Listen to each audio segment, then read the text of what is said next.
Hello everyone, my name is the Assassin and welcome back to Corpse Party. Today we're going to continue the story. We just met Yuya. I don't know how you pronounce it, but hopefully I did it correct. And we're going to have to find Satoshi wherever the hell he is. My take is that he is probably left in another dimension, so we probably passed a different dimension this time when we went outside. You know, stuff happens. A lot of stuff happens when you're in a multidimensional nexus. So who knows? Everything is really weird here. So I'm not really sure where we should be going this time. We have gone through clockwise and counterclockwise the whole school, and I'm not sure where the heck do we need to go right now. Oh, okay. I see a piece of floorboard that someone seems to have pried up. Loose board. Interesting. What do we need the loose board for? Oh, I think I get it. I think I get where I need to use the loose board. Maybe here? Oh. I didn't know I could actually do that.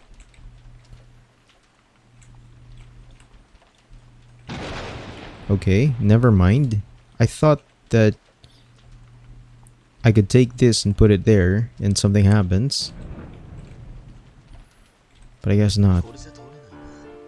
Oh, okay. Well, we're not getting through with this in our way, so... Oh. Oh, okay.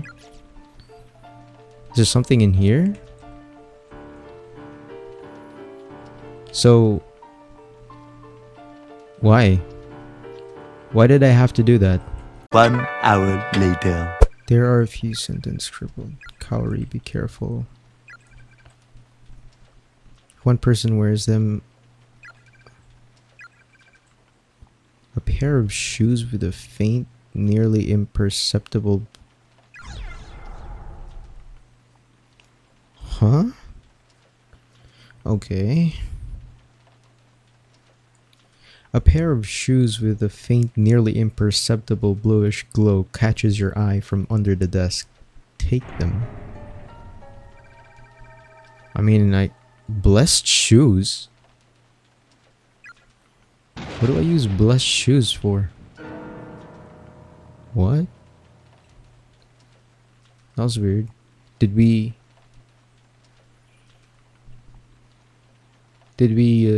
trigger something? Did we trigger something? Man, it's so weird. Blessed shoes. That's so weird. Just when I thought I'm already just lost. I'm even more lost now with all these things coming out, like loose boards, blessed shoes. Like, what the heck? Hold up. Blessed shoes. Can I... No way, don't tell me.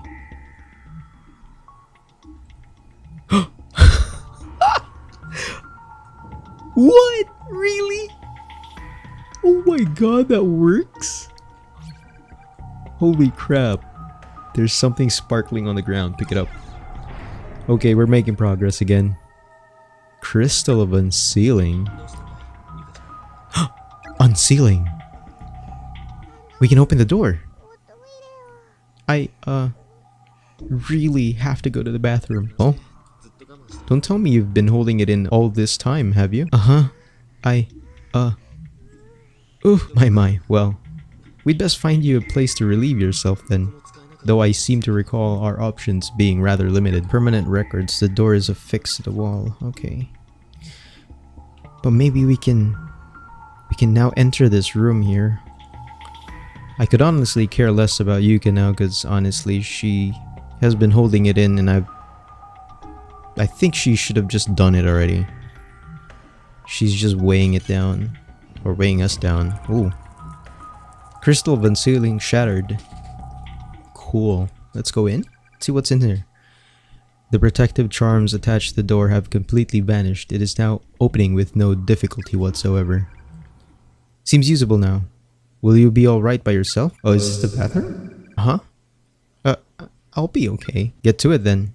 I'll be waiting right here for you. Thanks. So that was the bathroom. Interesting. Oh my god, is he jerking off?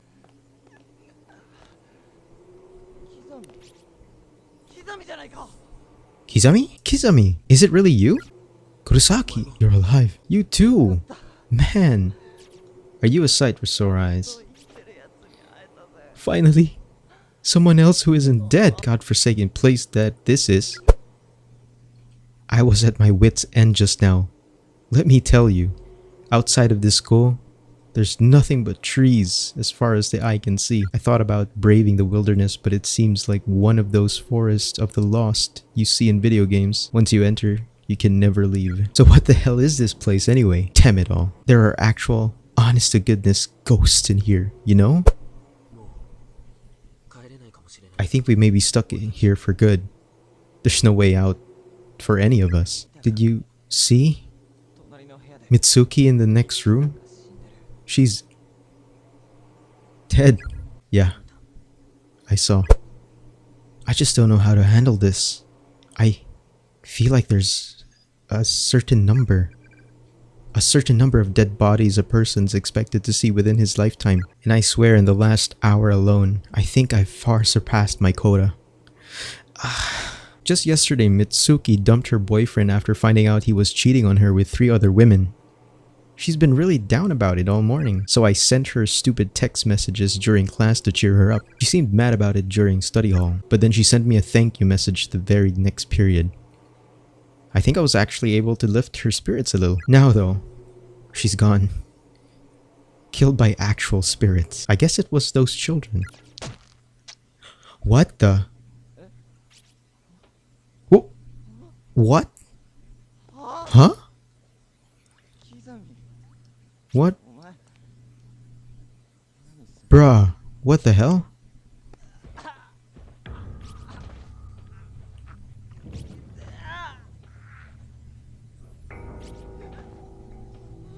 No. Oh.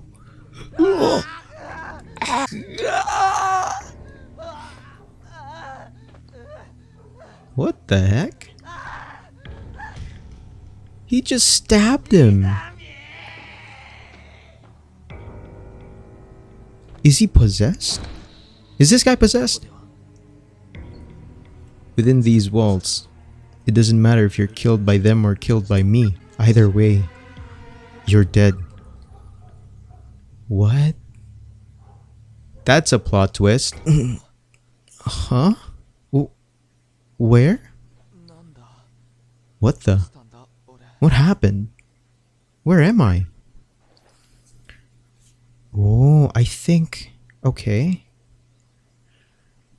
Was I knocked out? Yeah, that's what I was thinking.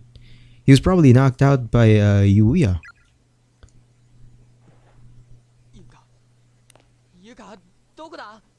Yuka! Yuka? Are you there? Is there a savior? Guess none. Oh. Something over here.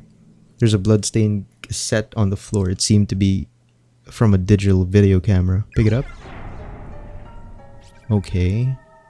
Mini DVD. DV tape.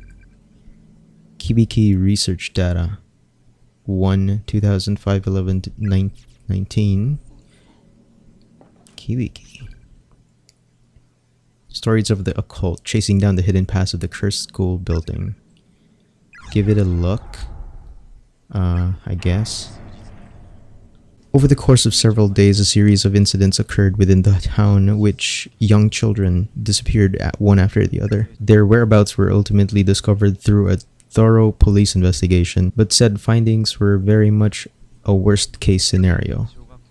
3 of the missing children were found dead in a concealed room beneath Heavenly Host, the Elementary, officially unused throughout the school's history. Okay. So the spirits are vengeful spirits because they were murdered and left in the Heavenly Host place. Oh, interesting. Okay. This is good. This is good backstory. It's just that I feel maybe we're gonna die because of learning it. The fourth missing child was thankfully still alive, quaking in fear on the ground, presumably only moments away from demise when police arrived. Capping off this nightmarish scene was an adult male member of the school's teaching staff who seemed to be in a state of confusion. In his hands were a pair of bloodied scissors. The surviving elementary school student, after psychological counseling, gave official testimony fingering the scissor man as an abductor and murderer. The staff member in question was officially charged with multiple counts of abduction and murder of minors, as well as desecration of the dead. He was quickly taken to trial where an insanity plea spared him from prison or death, but resulted in his compulsory admittance to a mental hospital. Interestingly, the perpetrator of these crimes was none other than the school principal's own son, who was widely renowned for his jovial personality. However, due to the mental ailment of unknown origin, he'd begun losing his ability to speak little by little during his years of teaching at Heavenly Host. Once his speech was all but gone, he began searching for alternate places of employment, which occupied him for several months prior to the crime. I think the teacher's death was a cover-up, because the son of the principal of Heavenly Host tried to abduct 4 children and murder them. So what happened was they just tore down the school and put up Kisaragi Academy because it was to cover up for the crime of the son of the principal. Maybe. The results of this endeavor were not favorable, however, and most of his days were spent staggering idly through the streets. His reputation quickly degraded. Several months after his admittance to the mental hospital, he managed to slip past the many nurses on duty and escape the premises. Immediately upon doing so, he made his way into the concealed basement room at Heavenly Host Elementary, where he took his own life by hanging. The 3 children he had killed were all Heavenly Host Elementary students, but the one girl who was rescued from the gaping maw of eternal slumber was not. Following her close call, she and her family moved to another prefecture, far from the memories that no doubt would have otherwise haunted them forever. Sadly, this was only the beginning of the misfortune that would hereafter plague the school, which had already earned itself many an unsettling rumor.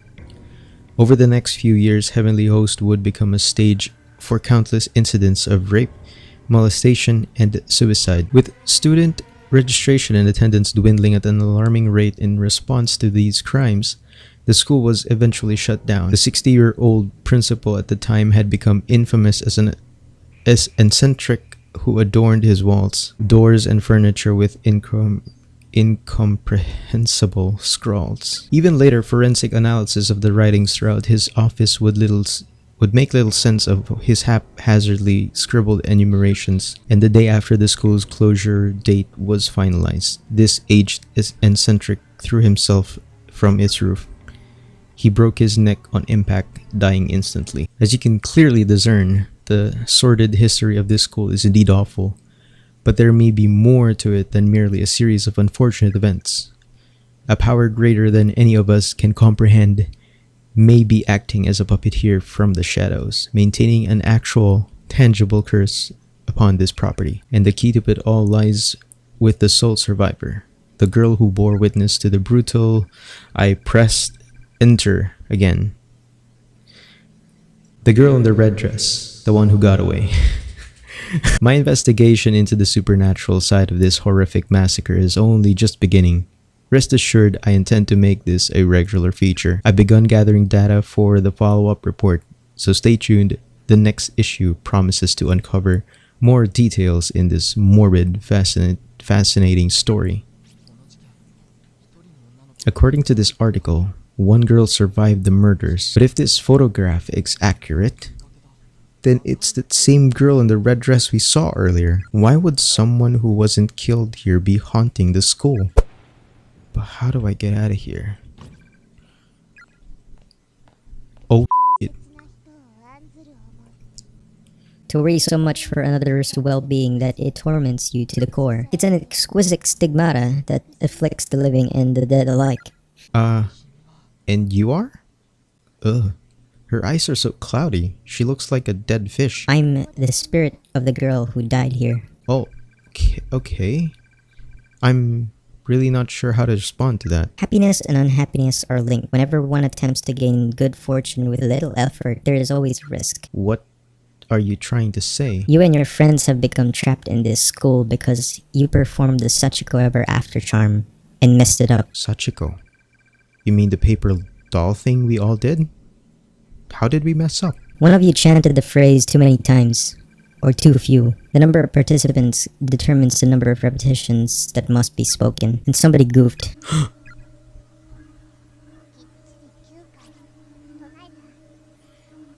You said it exactly 9 times, right? Sachiko, we beg of you.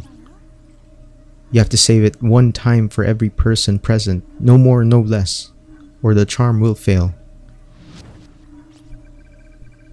I'm pretty sure it wasn't me. I remember saying it 9 times. So did someone else mess up?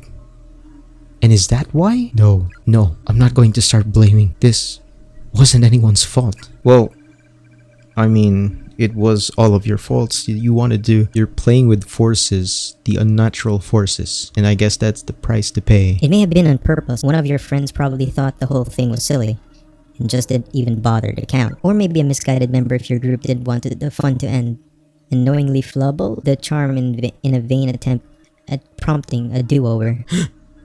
No. Even if it wasn't on purpose, some of your friends have a tendency to not take things very seriously, It's not inconceivable that they'd mess up without even realizing that their actions would ultimately damn you all. No one's owned up to it, right? Not even a single one of your friends has said to you, I screwed up. I'm so very sorry. Shut the hell up already. My apologies. I've proposed far too many likely scenarios, it seems. Perhaps it's the nature of my job. I have long since abandoned my writings after all. You do still have your scrap of paper doll, no? Be sure you hang on to that. And hang on tight. Treat it like a memento. A memento of those who are dear to you. Sorry to cut this short, but I'm in a bit of a hurry here. I seem to have gotten separated from my little sister, and there's still some other people I need to find too. Such concerns for your friends and all the impulses that go with it, spurring the heart into action. It's a truly noble sentiment. That's all charms really are, They represent one's regard for other people. They're like markers of the soul. Whether it be love or hate, all you need is a truly strong emotion to set them off. The stronger it is, the more powerful the charm. I'm burning up. Wait, hold on. What are you? Fridge, Tsui, Bong? It feels like my body's on fire. Stop this. Please. Stop. Ball. Tsui. Fridge. We will not allow anyone to stand in our way. Those who do will suffer without mercy. Now go. Go to the ones who occupies your thoughts. Though you probably won't make it in time. Okay.